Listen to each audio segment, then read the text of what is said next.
तो ज्ञानी संतों का समागम और प्रभु की चर्चा भी प्राप्त होती है। लेकिन कहा मानव जब सत्संग में आता है तो उसका मन एकाग्र नहीं होता है, चारों तरफ उसका मन भटकता रहता है कि मन कहा जहाँ पर अच्छी बातें होती है, जहाँ पर ज्ञान की बातें होती है, मानव का मन वहाँ पर भटकने लगता है। तभी संत कबीरदास जी कहते हैं, कबीरा मन एक है भावे जहाँ लगाए, या तो हर की भक्ति कर या फिर विषय कमाए। मन एक है दो चार नहीं। कि शाम का समय हो गया और कहा तन तो यहाँ बैठा है और मन हमारा चारों तरफ भटक रहा है। शाम का समय हो गया, दिया बाती भी करना है, खाना भी बनाना है। तो कहा तन साधु संतों के सानिध्य में दे दिया, लेकिन मन हमारा चारों तरफ भटक रहा है। तो कहा यहाँ पर आकर के भी कुछ भी लाभ नहीं उठा पाओगे। संतों के संग में लाग रे तेरी अच्छी बनेगी। जब साधु संतों के सानिध्य में लागोगे तभी ये हमारा जीवन सार्थक हो जाता है। एक समय जब नारद जी का भगवान के पास पहुँचते हैं, बैकुंठ गए और कहा भगवान से कहते हैं कि हे प्रभु आप ये बताइए संतों के मिलने से क्या लाभ है। भगवान मुस्कुराकर कहते हैं कि हे नारद जी आपको अभी यही नहीं पता कि संतों के मिलने से क्या लाभ है। जाओ मृत्यु लोक में जाना और नाली के कीड़े से पूछना कि संतों के मिलने से क्या लाभ है। नारद जी मृत्यु लोक में आते हैं और कहा नाली के कीड़े से एक कीड़ा उठाते हैं और अपने हथेली पर रखते हैं।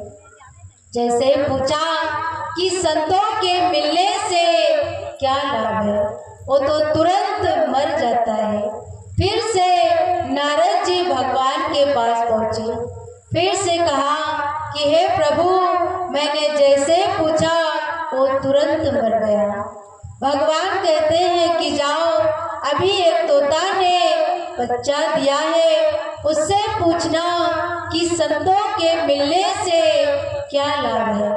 नारद जी वहाँ पर पहुँचे और कहा उस तोते के बच्चे को उठाते हैं, अपने हथेली पर रखा और जैसे पूछा कि संतों के मिलने से क्या लाभ है, वो भी तुरंत मर जाता है।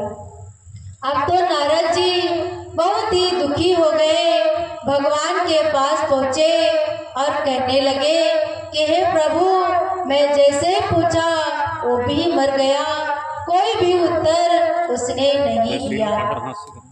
भगवान कहते हैं कोई बात नहीं, आप जाओ किसान के घर में एक गाय ने बछड़े को जन्म दिया है, उससे पूछना कि संतों के मिलने से क्या लाभ है।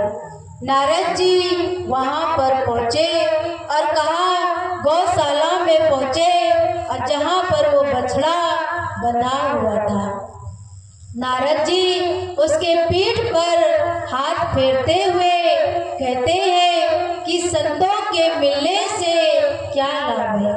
अब वो भी बछड़ा तुरंत मर जाता है। नारद जी देखते हैं कि कहीं किसान ना देख ले, क्योंकि उस समय पहले की बात 30 साल पहले अगर किसी के घर में बैल की बछड़े की जन्म होता था तो कहा किसान बहुत ही खुश हो जाता था, क्योंकि उसी से सारा कार्य करता था, सारा पालन पोषण उसी से करता था।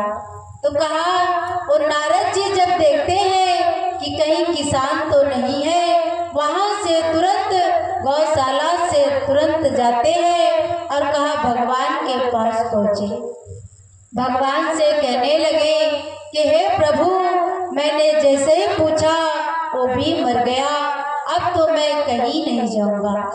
तब कहा भगवान कहते हैं नारद जी एक बार और चले जाइए, अभी राजा के घर में पुत्र रतन की प्राप्ति हुई है, उससे पूछना कि संतों के मिलने से क्या लाभ होता है।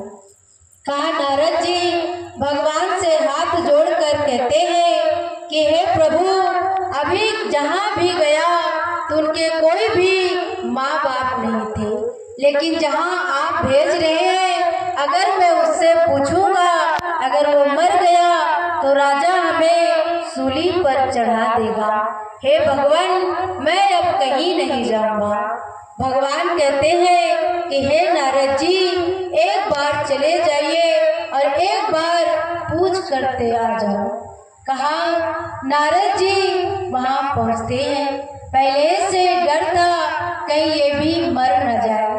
तो कहा जैसे पहुंचे, राजा जब देखता है कि बिना बुलाए हमारे घर में संत आ गए, बिना बुलाए संत जिसके घर पहुंच जाते हैं तो कहा वो भगवान के रूप होते हैं।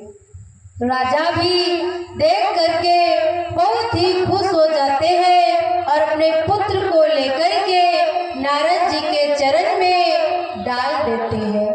तब कहा नारद जी उस पुत्र को उठा करके गोदी में लिया और कहा पहले से ही डर रहे थे, और कहा उस बालक से पूछने लगे कि संतों के मिलने से क्या लाभ है। जैसे ही कहा पूछते हैं कि संतों के मिलने से क्या लाभ है, वो बालक भी खिलखिलाकर हंसने लगा, कहने लगा कि हे नारद जी आपको अभी यही नहीं पता कि संतों के मिलने से क्या लाभ है। मैं वही नाली का कीड़ा हूँ जो वहाँ पर आकर के दर्शन दिया और मेरी वो भी योनि छूट गई। फिर आप जहाँ पर मेरा एक तोते के जन्म में आया और वहाँ पर चल करके आपने दर्शन दिया और मेरी वो भी योनि छूट गई। फिर आपकी दया से एक गाय के बछड़े के रूप में आया, आप वहाँ पर चल करके आपने दर्शन दिया और वो भी मेरी योनि छूट गई। नहीं तो किसान के ना जाने कितने डंडा खाना पड़ता और ना जाने कब तक हमसे हल चलवाता, लेकिन आपकी दया से मेरी 184 योनि बड़ी जल्दी से कटकर एक मानुष का तन मिला और ऐसी जगह जन्म मिला कि पहले से ही मैं सम्राट बन गया। देखिए संतों के मिलने से कितना बड़ा लाभ होता है। संत हमारा हित चाहते हैं, अनहित नहीं चाहते हैं। संत समझते हैं कि जीव आत्मा 184 योनि में भटकेगी, इसीलिए बार बार सत्संग को सुनाते हैं। संतों की महिमा कितनी अपार बताया, सत्संग की महिमा कितनी अपार है, लेकिन आज मानव समझ नहीं पा रहा।